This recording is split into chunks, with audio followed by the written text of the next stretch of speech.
Yun mga kariton, nandito tayo ngayon sa location na ibinigay sa atin, no? Eto, nakita natin si, si Buddy. Pilipino yan eh. Mga kasabay natin yan sa pagpunta dito sa Saudi. Nakasabay natin yung Pilipino. Tawag din. Bisaya yan eh. Shoutout sa'yo, Buddy. Ayun, no? Tingnan nyo naman, no? Diyan siya na-assign sa dumbox na trailer. Kumukuha sila ng espalto dito sa planta. Ayan ang ginagawa niya ngayon, no? Tignan nyo mga karito, no? Mga sadik. Dito, ikaw lang mag-isa eh. Wala kang kasamang helper. Ikaw lang mag-isa maglolona. Ayan, no? Naglolona si buddy natin, no? Na Pilipino. Ang hirap din niya maglona. Dahil wala kang kasamang helper eh.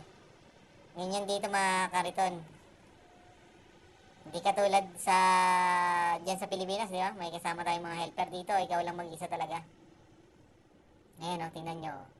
Nilipad yung lona ni Buddy, oh. Ayan, oh. Mahirap kasi, di ba? Pag mahalakas ang hangin, eh.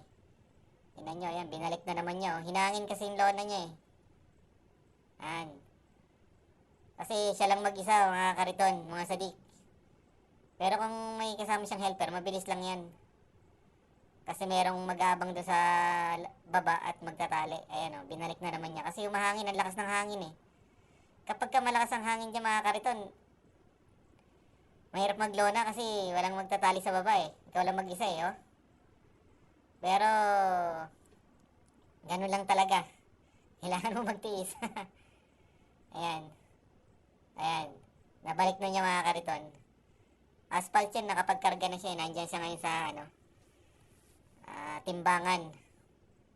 Bali paalis na yan si buddy natin na Pilipino. Mahirap talaga, di ba? Sa pagtatali pa lang, kailangan diskartihan mo na eh.